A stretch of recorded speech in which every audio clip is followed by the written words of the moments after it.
Porque se viverdes segundo a carne, morrereis. Mas se pelo Espírito mortificardes as obras do corpo, vivereis. Romanos 8, verso 13. Se você quer realmente mortificar o pecado, faça e pratique meditações que o tornem humilde o tempo todo e com ideias acerca do seu valor limitado. Como segue? 1. Reflita durante longo período na excelência da majestade de Deus e em sua distância infinita e inconcebível. Refletir bastante nisso certamente o conscientizará da sua própria pequenez, o que fere profundamente a raiz de qualquer pecado que habita em você. Ao chegar à clara descoberta da grandeza e da excelência de Deus, Jó enche-se de aversão por si mesmo e força-se à humilhação. Jó 42, 5 e 6. E em que estado Abacuque fica, conforme afirma ao compreender a majestade de Deus? Veja o capítulo 3, 16. Em Jó 37, 22, lemos: Deus vem em temível majestade. Por isso é que as pessoas da antiguidade pensavam que, se vissem a Deus, morreriam. As Escrituras estão cheias de exemplos de pessoas que se humilharam. Há passagens que, ao comparar os seres humanos com Deus, chamam-nos de gafanhotos, de vaidade, de o pó que resta na balança, como está em Isaías 40, 13 a 15. Encha-se de pensamentos como esses para diminuir o orgulho do seu coração e para manter sua alma humilde. Nada melhor para criar em você forte resistência ao engano do pecado do que essa disposição de coração. Pense muitíssimo na grandeza de Deus. 2. Reflita muito em sua falta de conhecimento de Deus. Embora você conheça o suficiente para se manter modesto e humilde, é pequeníssima a porção que sabe a respeito dele. Contemplando isso, o homem sábio mergulhou na compreensão de si mesmo, que expressa com as seguintes palavras: Sou o mais tolo dos homens. Não tenho entendimento de um ser humano. Não aprendi sabedoria, nem tenho conhecimento do santo. Quem subiu aos céus e desceu? Quem ajuntou nas mãos os ventos? Quem embrulhou as águas em sua capa? Quem fixou todos os limites da terra? Qual é o seu nome e o nome do seu filho? Conte-me, se você sabe. Provérbios 30, 2 a 4. Considere também o seguinte para abater o orgulho do coração. O que você sabe a respeito de Deus é ínfimo. Quão imenso é Deus em sua natureza! Você é capaz de encarar o abismo da eternidade sem ficar aterrorizado? Não consegue suportar o esplendor do seu glorioso ser? Por julgar essa consideração de grande utilidade em nosso andar com Deus, à medida que se mantém, como de fato se deve manter, a harmonia com a plena confiança de filhos em nossa aproximação do trono da graça, confiança esta que nós temos e nos é dada em Jesus Cristo e em Jesus Cristo somente, insistirei mais ainda nesse ponto, a fim de dar impressão permanente disso às almas dos que desejam andar humildemente com Deus. Considere, portanto, a fim de manter o coração em temor reverente e contínuo diante da majestade de Deus, que pessoas com as mais sublimes e eminentes realizações, que desfrutaram de comunhão mais próxima e de maior familiaridade com Deus, apesar dessa condição, pouco conheciam dele e de sua glória. Deus revelou seu nome a Moisés, até mesmo os atributos mais gloriosos da aliança da graça, mas isso foi apenas conhecer a Deus pelas costas, como está em Êxodo 34, 5 e 6. Tudo que Moisés viu foi pouco e insignificante em comparação com a perfeição da glória do Senhor. Com referência a Moisés está escrito: ninguém jamais viu Deus, João 1,18. A respeito de Moisés, por comparação com Cristo, no verso 17, se diz que ninguém, nem sequer Moisés, o mais eminente dentre eles, jamais viu Deus. Falamos muito sobre Deus. Conseguimos conversar a seu respeito, sobre seus caminhos, suas obras, seus conselhos, durante a vida inteira, mas a verdade é que sabemos bem pouco a respeito dele. Nossos pensamentos, nossas meditações, nossas expressões sobre ele são inferiores. Todos nós somos infinitamente indignos de sua glória e não conhecemos quase nada da sua perfeição. Você diria que Moisés encontrava-se debaixo da lei quando Deus cercou-se de escuridão, envolvendo também a mente de Moisés em tipos, nuvens e instituições enigmáticas. Com o brilho glorioso do Evangelho, que trouxe à luz a vida e a mortalidade, Deus foi revelado a partir de seu íntimo, e hoje o conhecemos com muito mais clareza e conforme ele é de fato. Agora vemos seu rosto, não apenas as costas, como Moisés viu. Resposta 1. Reconheço a enorme diferença, quase inconcebível, entre o conhecimento que agora temos de Deus, depois de ter falado conosco por intermédio do próprio Filho, e o que tinham os santos em geral debaixo da lei, como está em Hebreus 1:2. Pois embora tivessem olhos tão bons e precisos como os nossos, sua fé e entendimento espirituais não fossem inferiores aos nossos, e o objeto da fé fosse tão glorioso para eles quanto para nós, nosso dia raiou mais claro do que o deles. As nuvens foram sopradas e espalhadas para longe. As trevas da noite se foram e fugiram. O sol raiou e a visão melhorou sua percepção e ficou mais clara, como está em Cantares 4:6. Resposta 2. Embora a visão que Moisés teve de Deus em Êxodo 34 tenha sido uma visão do alto, uma visão de Deus como gracioso, etc., não foi além de ver as costas do Senhor, ou seja, de pouco valor em comparação com sua excelência e perfeição. Resposta 3. O apóstolo, exaltando ao máximo a gloriosa luz do Evangelho acima da luz da lei e declarando que agora o véu que provocava as trevas está removido, de modo que, com a face descoberta, contemplamos a glória do Senhor, diz como a refletimos, como espelho, em 2 Coríntios 3:18. Isso ocorre com clareza e perfeição? Lamentavelmente não. Paulo diz como é esse refletir em 1 Coríntios 13:12. Agora, pois, vemos apenas um reflexo obscuro, como em espelho. Não é de um telescópio para nos ajudar a ver as coisas à distância que fala o apóstolo. E que ajuda precária é o telescópio. Como é insuficiente para melhorar nossa visão, apesar da assistência que presta. Mas Paulo refere-se a um espelho, no qual só existem imagens pouco nítidas das coisas, não as próprias coisas. Compara nossos conhecimentos a olhar para um espelho e diz também que tudo quanto de fato vemos por este espelho é enigma, misterioso nas trevas e na obscuridade.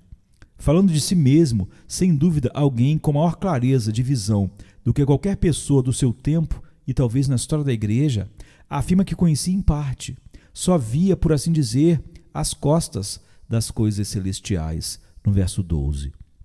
Paulo compara todos os conhecimentos que alcançou a respeito de Deus com os que tinha das coisas quando menino, no verso 11.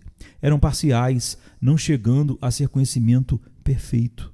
Por isso passarão ou desaparecerão. Conhecemos as noções e percepções fracas, tênues, incertas que as crianças têm de qualquer ideia abstrata. Sabemos que, quando as crianças crescem e aprimoram suas capacidades, essas concepções desaparecem e até elas se envergonham delas.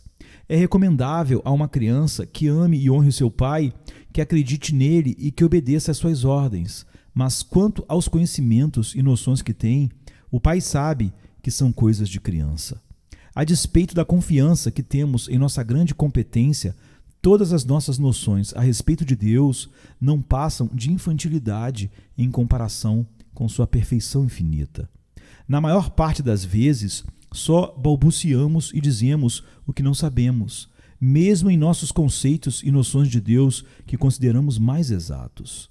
Podemos amar, honrar e obedecer o nosso Pai, e Ele aceita nossos pensamentos infantis, pois não passam disso.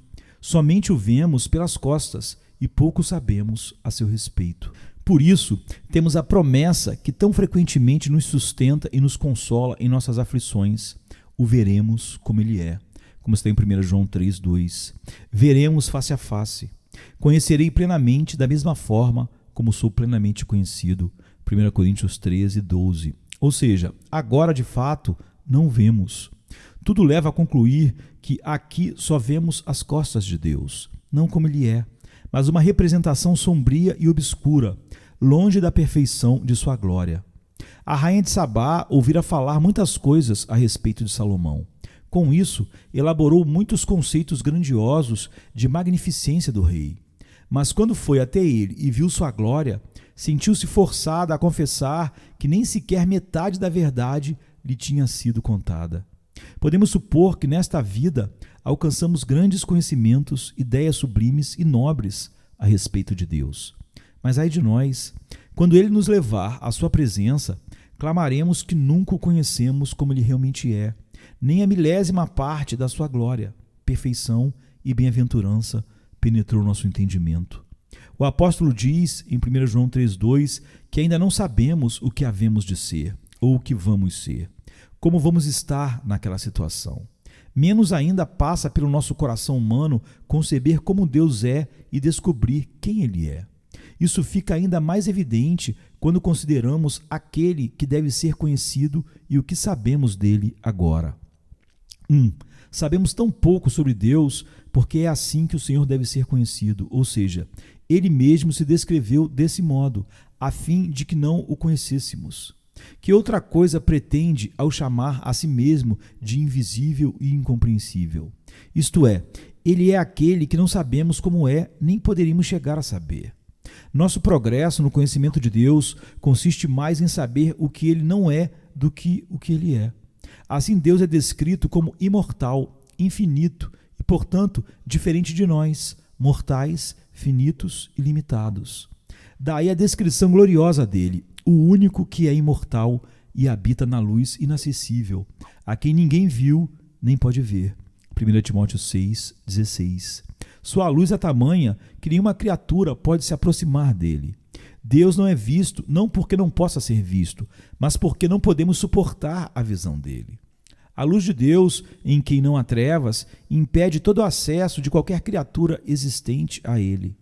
Nós, que não conseguimos olhar para o sol em sua glória, somos demasiadamente fracos para suportar os raios do brilho infinito de Deus. No que se refere a essa questão, conforme já se disse, o sábio parece um verdadeiro animal destituído de qualquer entendimento humano, como está em Provérbios 30, verso 2. Ou seja, nada sabe em comparação ao Senhor, de modo que parece destituído de entendimento quando faz considerações a respeito de Deus, de suas obras e de seus caminhos. É preciso entrar em alguns pormenores sobre esse assunto. Quanto à pessoa de Deus, estamos tão longe de conhecê-lo o suficiente para nos instruir mutuamente a respeito dele, mediante palavras e expressões humanas, que formar qualquer conceito em nossa mente, usando imagens e impressões em geral empregadas para conhecer as demais coisas, é como fazer um ídolo, e assim adorar a um Deus criado por nós, não ao Deus que nos criou. Seria o mesmo que, e não menos ilícito, esculpi-lo na madeira ou pedra para formá-lo em nossa mente como um ser adequado ao nosso entendimento. A melhor ideia que possamos ter no tocante à pessoa de Deus é que não é possível ter ideia alguma a respeito dele. Nosso conhecimento do seu ser é muito inferior, quando não vai além de meramente constatar que não o conhecemos. Além disso, existem alguns aspectos de Deus a respeito dos quais ele mesmo nos ensinou a falar, controlando nossas expressões, mas, feito isso, não vislumbramos a própria realidade nem a conhecemos. O máximo que conseguimos é crer e admirar. Professamos, conforme somos ensinados, que Deus é infinito, onipotente, eterno, e sabemos quantas polêmicas e noções existem a respeito da onipresença, da imensidão, do infinito e da eternidade. Afirmo que temos palavras e noções a respeito desses atributos, mas deles mesmos o que sabemos, o que compreendemos. Pode a mente humana, que é como nada, fazer mais do que se perder num abismo infinito, ou se entregar àquilo que nem consegue conceber, muito menos expressar? Nosso entendimento não é animalesco na contemplação dessas coisas como se nem existissem? Sim, a perfeição do nosso entendimento é não entender e permanecer nisso.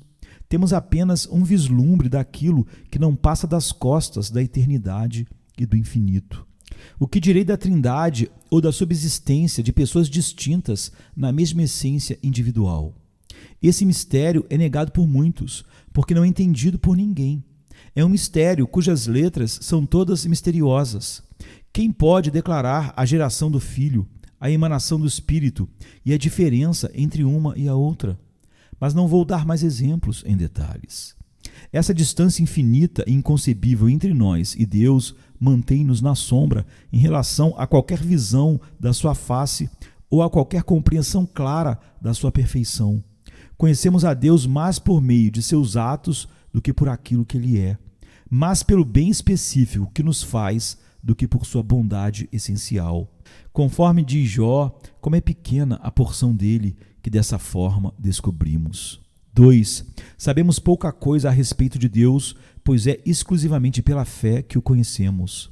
Não tratarei agora das impressões permanentes que a natureza deixa no coração de todos quanto à existência de Deus, nem daquilo que podem aprender racionalmente a respeito desse Deus pelas obras da sua criação e providência que veem e contemplam. Esse conhecimento é reconhecidamente conforme a lastimável experiência de todos os tempos, tão fraco, inferior, obscuro, confuso, que por isso ninguém jamais glorificou a Deus conforme deveria. Ao contrário, a despeito de todos os seus conhecimentos sobre Deus, os homens estavam, na verdade, sem Deus neste mundo. O conhecimento principal e quase único que temos de Deus e da revelação de si mesmo vem pela fé. Quem dele, de Deus, se aproxima, precisa crer que ele existe e que recompensa aqueles que o buscam. Hebreus 11, 6. Nosso conhecimento de Deus e de sua recompensa, o alicerce de nossa obediência ou de nossa aproximação dele, é crer, porque vivemos por fé e não pelo que vemos. 2 Coríntios 5, 7. Vivemos pela fé, de modo que, pela fé, não temos nenhuma ideia, imagem, nem forma específica daquilo que cremos. A fé é o único argumento que temos em favor das coisas que não vemos, como está em Hebreus 11, 1. Posso aqui insistir na natureza da fé e manifestar que, a partir de comparações e discernimentos, mesmo que conhecemos somente pelas costas, conhecemos apenas pela fé. Quanto ao surgimento da fé, ela é edificada inteiramente no testemunho daquele a quem não vimos, conforme diz o apóstolo. Como vocês podem amar aquele que não viram? Isto é, aquele cuja existência vocês não conhecem, senão pela fé. A fé recebe tudo pelo testemunho exclusivo dele. Quanto à natureza da fé, é a aceitação do testemunho sem evidências demonstradas. Conforme se disse anteriormente, o objeto dessa fé está além do nosso alcance. Daí nossa fé, segundo se observou, ser explicada como o ato de ver obscuramente, como no espelho. Tudo o que conhecemos desse jeito e tudo o que sabemos a respeito de Deus só conhecemos dessa maneira é infinitesimal e obscuro. Entretanto, você dirá, tudo isso é verdade só para os que talvez não conheçam a Deus conforme ele se revela em Jesus Cristo. Para os que o conhecem, é diferente. É verdade. Ninguém jamais viu a Deus, mas o Deus unigênito, que está junto do Pai, o tornou conhecido. João 1,18. E o Filho de Deus veio e nos deu entendimento para que conheçamos aquele que é o verdadeiro. 1 João 5,20. A luz do glorioso Evangelho de Cristo, que é a imagem de Deus, brilha sobre os cristãos, como está em 2 Coríntios 4,4. Sim, e Deus que disse, das trevas resplandeça a luz, Ele mesmo brilhou em nossos corações para a iluminação do conhecimento da glória de Deus na face de Cristo. Verso 6. De modo que, outrora vocês eram trevas, mas agora são luz no Senhor. Efésios 5, 8. O apóstolo diz, e todos nós que com a face descoberta contemplamos a glória do Senhor, 2 Coríntios 3,18, e agora estamos tão longe de ficar nessas trevas ou a uma distância tão grande de Deus que nossa comunhão é com o Pai e com o seu Filho, Jesus Cristo. 1 João 1,3. A luz do Evangelho, mediante a qual Deus agora é revelado, é gloriosa. Não uma estrela, mas o sol em sua beleza raiou sobre nós e o véu foi retirado do nosso rosto. De modo que, embora os não cristãos e talvez mesmo alguns cristãos fracos permaneçam em certa escuridão, os que tiveram algum crescimento ou realizações consideráveis possuem uma perspectiva e visão nítida da face de Deus em Jesus Cristo. Resposta 1. A verdade é que todos nós sabemos o suficiente a respeito de Deus para o amar mais do que o amamos, para nos deleitar nele e servi-lo, obedecer às suas ordens, crer e confiar nele muito mais do que já conseguimos até agora. Nossa visão obscura e nossa fraqueza não servem de desculpa para nossa negligência e desobediência. Quem é que já viveu à altura dos conhecimentos que recebeu da perfeição, da excelência e da vontade de Deus? O propósito de Deus ao oferecer algum conhecimento de si mesmo é que o glorifiquemos como Deus, isto é, que o amemos, que creiamos nele e a ele obedeçamos. Rendamo-lhes toda a honra e glória que pobres criaturas pecaminosas devem a Deus, o seu Criador, que lhes perdoa os pecados em seu Filho amado. Todos devemos reconhecer que nunca fomos totalmente transformados segundo a imagem dos conhecimentos que já recebemos. E se tivéssemos empregado bem nossos talentos, Deus nos teria confiado mais deles. Resposta 2. O conhecimento que temos de Deus pela revelação de Jesus Cristo no Evangelho excede em preeminência e em glória, principalmente em comparação com qualquer conhecimento de Deus obtido de outra forma ou outorgado na lei do Antigo Testamento, mera sombra de boas coisas, mas não sua imagem expressa. Disso, o apóstolo Paulo trata extensivamente em 2 Coríntios 3. Cristo agora, nesses últimos dias, revelou o Pai a partir do próprio coração, tornou conhecidos seus propósitos, sua mente e sua vontade muito mais clara e distintamente do que no passado, quando mantinha seu povo debaixo do treinamento da lei. É esse, na maior parte, o ensino pretendido nos trechos bíblicos antes mencionados. A outorga e a declaração clara e compreensível de Deus e da sua vontade no Evangelho são expressamente exaltadas em comparação com qualquer outro modo de se revelar. Resposta 3. A diferença entre os cristãos e os incrédulos no tocante ao conhecimento não se acha tanto no conteúdo nem no modo de conhecer. Alguns incrédulos talvez saibam mais e consigam dizer mais a respeito de Deus, de sua perfeição e de sua vontade do que muitos cristãos. Mas nada sabem do que deveriam, nada de maneira certa, nada de modo espiritual e salvífico, nada com luz santa e celestial.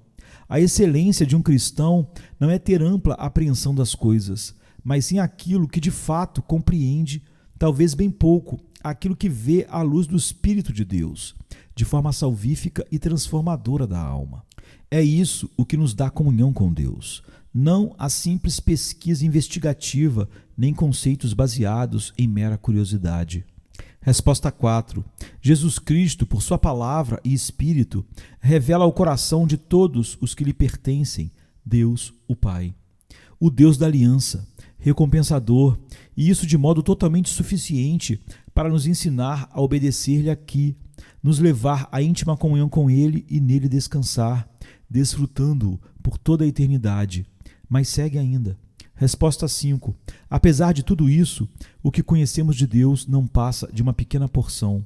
Só o vemos pelas costas. Porque a intenção de toda a revelação no Evangelho não é desvendar a essência da glória de Deus, a ponto de o vermos conforme Ele é, mas simplesmente declarar o fundamento suficiente para a nossa fé, nosso amor, nossa obediência e nossa intimidade com Ele, ou seja, a fé que espera de nossa parte, acompanhada das devidas obras prestadas por pobres criaturas em meio a tentações. Quando, porém, Deus nos chamar à sua eterna admiração e contemplação, sem interrupção, terá uma nova maneira de revelar-se, e as coisas, na forma que agora existem, desaparecerão como sombra. B. Custa-nos entender o que está revelado na palavra e demoramos a crer. Deus nos mantém em nossa enfermidade e fraqueza, em contínua dependência dele, para acolhermos ensinos e revelações a respeito dele por meio da sua palavra. Nunca neste mundo, alma alguma alcançará a totalidade daquilo que pode ser deduzido e descoberto na Bíblia, de modo que, embora o caminho da revelação seja claro e evidente no Evangelho, sabemos pouco mesmo do que é revelado. Vamos agora relembrar a aplicação e o propósito dessas considerações. Será que a devida compreensão da inimaginável grandeza de Deus e da distância infinita entre nós e Ele encherá a alma de temor santo e reverente, a ponto de nenhuma concupiscência ser capaz de ali prosperar ou florescer? Que a alma se acostume a ter pensamentos reverentes sobre a grandeza e a onipotência de Deus, e assim permanecerá continuamente vigilante contra qualquer comportamento indevido. Pense no Deus com quem tem de se entender, pois nosso Deus é fogo consumidor. Humilhando-se diante da presença e do olhar dele, vai saber que sua natureza é por demais limitada para discernir com exatidão a essência da glória de Deus. Por isso, em tudo, vamos querer viver de uma maneira que glorifique a Ele, que mostre o seu valor infinito. É assim que lidamos com o pecado em nós mesmos. Venha se cansado estás, e eu descanso darei.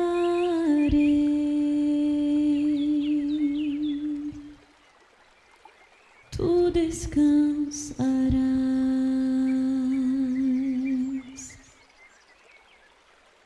Venha a mim se não tens paz, e eu darei paz sem fim. Terás paz sem fim. O meu jugo é leve, o meu fardo graça dá. Tome tua cruz, te darei a paz.